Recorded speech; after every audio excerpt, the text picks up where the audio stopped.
Good morning friends. আজকে ব্লগিংটা আমি একেবারে চোখ খুলেই করে ফেললাম।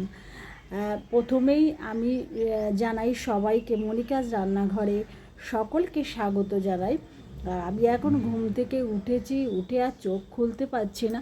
আর মাঝে মধ্যেই রাত্রেবেলা জেগে যাচ্ছিলাম, এত গরম না আর সহ্য করা যাচ্ছে না গরম। আর যতই যাই হোক, এই গরম একটু বৃষ্টি না হলেই জানি মনে হচ্ছে গরমের পরিমাণটা বেড়ে যাচ্ছে। আর মানুষ কতক্ষণ এসি চালিয়ে রাখবে বলো তো। আর দেখো তো, এই সকালের আমি একটুখানি ভিডিও ফটাফট করে করে নিয়েছিলাম। এত সকালে উঠেছি, তোমাদের দেখাবো যে আমি কত সকালে উঠি। মোটামুটি বেশি যে খুব ভোরে উঠি তা না, মোটামুটি 5:45টার মধ্যেই আমি উঠে যাই। আর উঠেই শুরু হয়ে যায় তো আমার এই রান্না মানেই কান্না। তো আমি আজকে দেখো চা বসিয়ে দিয়েছি, আর এখানে তেল দিয়ে দিয়েছি কড়াইয়ের মধ্যে। আমি মাছগুলো ভেজে নেব একসঙ্গে, এতগুলো কাজ আমাকে সমস্ত কিছুই করতে হবে। তো মাছগুলো আমি এক এক করে ছেড়ে দিচ্ছি, আর মাছগুলো ভেজে নেব ভালো করে। আর মাছের ভাজা না, যে ঝোলটা করি না, সেই ঝোলটা না বেশ আমার খুব ভালো লাগে জানো, জিরা বাটা ধনে পাতা দিয়ে। কিন্তু আমার ছেলে খেতে চায় না। আর সঙ্গে করছি দেখো এখানে সজনা ডাঁটা আর আলু, সর্ষে আর পোস্ত দিয়ে। সজনা ডাঁটা কালো জিরা সম্বার দিয়েছি, দিয়ে সজনা ডাঁটা আলুগুলোকে আমি ভালোভাবে ভেজে নিচ্ছি। যেন এত সুন্দর খেতে লাগে সর্ষে বাটাটা। যদি আমি একটু লঙ্কা দিয়ে লবণ দিয়ে আমি বেটে নিয়েছি, ভাতটাও তো হয়ে গেছে পাশে, দেখিয়েই দিলাম তোমাদের। দেখো আমি বেটে নিয়েছি। এবারে এটা একদম ভাজা ভাজা হলে দেব, তবে জল দেব না জানো, একটু শুকনো শুকনোই, দেখবে খেতে ভীষণ ভালো লাগে। তো আমি এই এই সজনা ডাঁটা না, আমার ঘরে অন্য কেউ কিছু খেতে চায় না, শুধুমাত্র এই পোস্ত আর সর্ষে দিয়ে করলেই সবাই খুব ভালোবাসে। তবে হ্যাঁ, নামানোর আগে কিন্তু অবশ্যই আমি চিনি দিই, কারণ নিরামিষ যে কোনো তরকারিতে একটু চিনি দিলেই খেতে ভালো লাগে, বিশেষ করে এই সব তরকারি।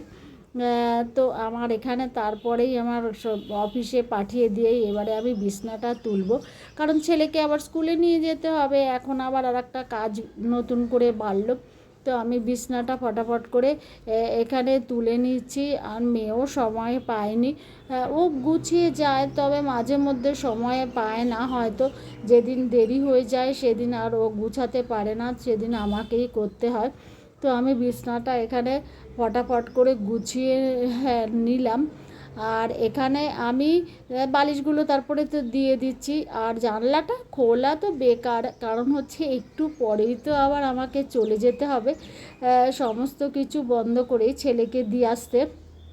তো এরপরেই আমার যে কাজটা সেটা হচ্ছে ভালোভাবে রান্নার জিনিস যেগুলো করলাম সেগুলো মোছামুছি, গ্যাস মোছা থেকে শুরু করে স্ল্যাব ঢালাইটা মোছা, এখানে এটা মোছা, তোমার চিমনিটা আমি রোজই একটু করে না কেরোসিন তেল দিয়ে একটু মুছে নিই, কারণ অনেক হলুদ আর তেল আর মানে ভর্তি হয়ে যায়, তো সেই জন্য আমি রোজই একটু এই জালটা পরিষ্কার করে নিই।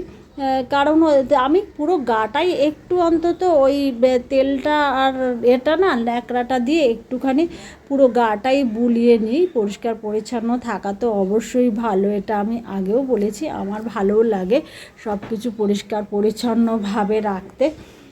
এটা না জানো, আমি আমার মায়ের থেকে শিখেছি। আমার মা এতটাই পরিষ্কার ছিল, তোমাদের বললে হয়তো তোমরা বিশ্বাস করবে না, হাসবে।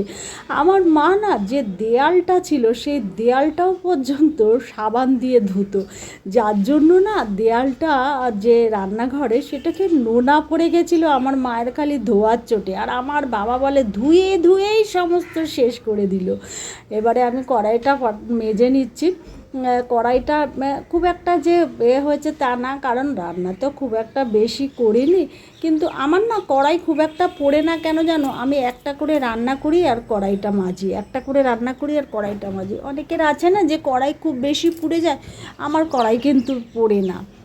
এই কারণে, কারণ আমি রান্না করতে করতে সঙ্গে সঙ্গে মাজতে থাকি, আবার রান্না করি আবার মাজি, এই করলে না আর কড়াইটা যে অতটা পোড়া তা না, কারণ বেশি পুড়ে গেলে না ভীষণ কষ্ট হয় সেটা মাজতে। ওই জন্য অল্প থেকে অল্প পুড়লেই মেজে নেওয়াটা ভালো আমি মনে করি।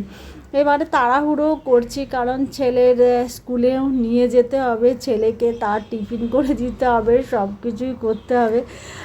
তো আর সময়টা খুবই কম, কারণ হচ্ছে বাড়ি থেকে বেরোবো আর তার আগে ঠাকুরকে আমার পুজো করে নিয়ে স্নান টান করে ঠাকুরকে পুজো করব, তারপরে তো বেরোবো।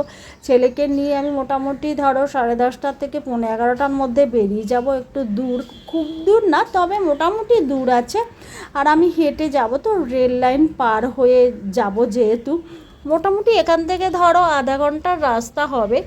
তো আমি এখান থেকে আসবো, প্রচণ্ড রোদ, এত তাড়াতাড়ি যাওয়াও যাবে না, ভীষণ কষ্ট হয়। বাসনগুলো আমি ধুয়ে নিচ্ছি, কড়াইটা আমার না এখানে মোটামুটি কাজ শেষ হয়ে গেল, রান্না মনেই কাজ, আসল কাজটাই শেষ হয়ে গেল। তারপরে না হরমোচা টরমোচা ওগুলো আলাদা, ওগুলো তো ভোরবেলাই আমার রান্নাগুলো বসিয়ে এক এক করে হয়ে যায়, অসুবিধা হয় না। এবার ছেলেকে নিয়ে আমি স্কুলে যাচ্ছি, কারণ প্রথম আজকে যে স্কুলটা খুললো, এবারে ওকে নিয়ে তো দেখাতে হবে যে কোন জায়গাটায় তোমার স্কুলটা, কোথায় যেতে হবে, সব কিছুই দেখিয়ে দেওয়ার জন্য আমাকে যেতে হবে।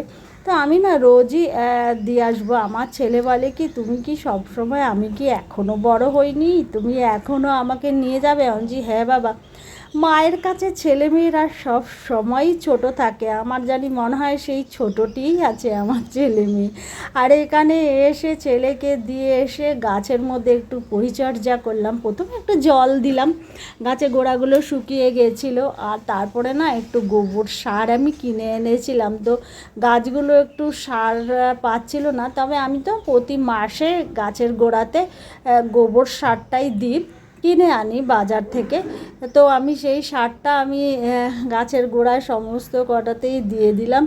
গাছগুলো মোটামুটি না বেশি একটু ভালো রোদ পেলে আরও ভালো হতো, কিন্তু বারান্দায় আলো প্রচুর আছে, কিন্তু ওই রকমভাবে যে রোদটা, সেই রোদটা তো পায় না, কারণ আমি ওপরে দিইনি। ওপরে যদি দিতাম তাহলে গ্রিলের ওখানে, তাহলে কেমন লাগলো আমার ভিডিওটা অবশ্যই জানাবে। তাহলে আজকের জন্য সবার থেকে টাটা নিলাম।